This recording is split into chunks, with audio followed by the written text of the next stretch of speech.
When it comes to the making and marketing of sunscreens, size may well matter.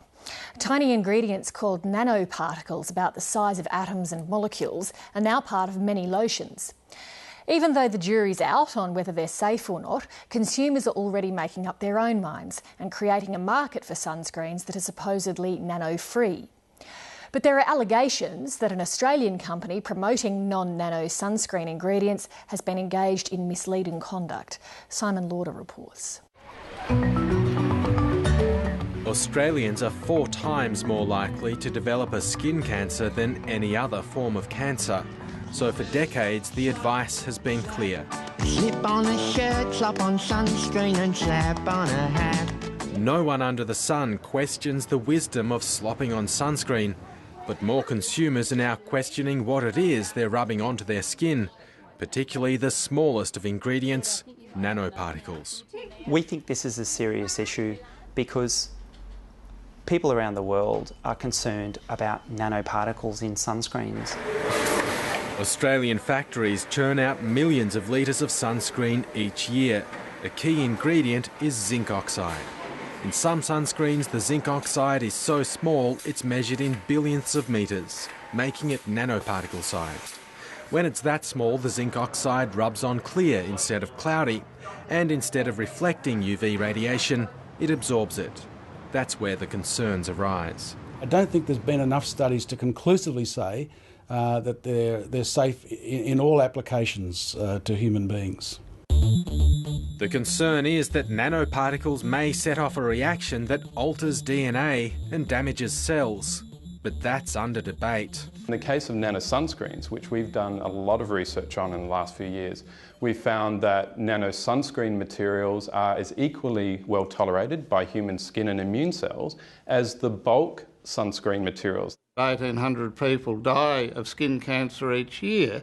We don't have any evidence that nanoparticles in sunscreens have caused any harm at all.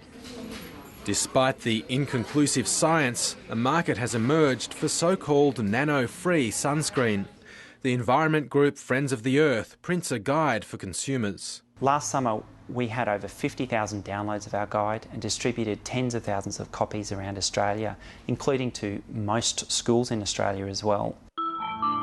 For several years, an Australian company called Antaria has been filling the demand for nano-free sunscreens. Its flagship product is a zinc oxide powder called Zinc-Clear IM, which is now distributed worldwide. Zinc-Clear IM is the main raw ingredient in 10 sunscreens which appear in the Friends of the Earth Safe Sunscreen Guide. But in February, Friends of the Earth was alarmed to discover that testing by the National Measurement Institute had shown some of its recommended sunscreens contain nanomaterials. The guide was shredded. So with all of these different groups, all of these different people looking to our guide to give them a nano-free option, where are they meant to turn? I mean, what are they meant to do now? After that, Friends of the Earth commissioned the National Measurement Institute to take a look at the patent which describes the formula for Zinc-Clear IM.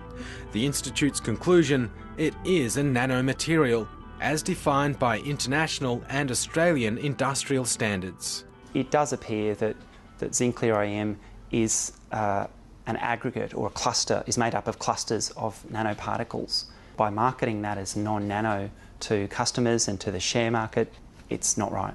Antaria's chairman, Rad Dudurovic, has issued a statement denying the allegations from Friends of the Earth. We reject the assertions made in your correspondence which allege we misled the public regarding Zinc-Clear IM. We confirm that the zinc oxide in our Zinc-Clear IM dispersion is of a non-nanoparticle size. Friends of the Earth has now lodged a complaint with the Australian Competition and Consumer Commission, alleging Antaria's promotion of Zinc-Clear IM as non-nano amounts to misleading and deceptive conduct. The complaint is endorsed by the Public Health Association, the Australian Education Union and the ACTU.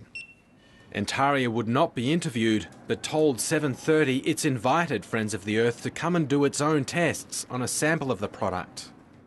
We've given them months and months to really show to prove that Zinc-Clear IM isn't a nanomaterial, and that's why we're coming out now with these allegations. Some high-profile labels are among the sunscreen brands affected, including 3 Cancer Council sunscreens, Invisible Zinc and Woolworths Clear Zinc. Those labels all emphasise that their products are safe to use, and the Cancer Council says it does its own testing on its sunscreens.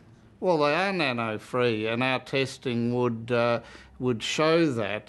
They're talking about the raw product that makes them and whether there could be clusters of nanoparticles in those. But if they don't appear in the final product, then that's what's important to us. But even using sophisticated laboratory techniques, nanomaterials can be difficult to detect. The actual measurements of nanomaterials is quite a difficult issue. And in the case of dynamic light scattering, it can be easily confounded by just a few large particles swamping the whole signal. The revelations about Zinc-Clear IM have prompted one company, Mukti Organic Skincare, to recall its tinted moisturiser with sunscreen. It's now over to the ACCC to judge whether Antaria's marketing claims were misleading or deceptive. But for now, there's nothing to stop Australian manufacturers labelling their products non-nano, and there's nothing compelling them to declare nano ingredients on labels.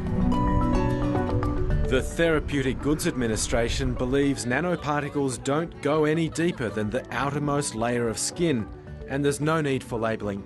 New Zealand's regulator says the adverse effects of nanomaterials in sunscreen are uncertain. It's just announced that nano sunscreens must be labelled by 2015, in line with new European regulations.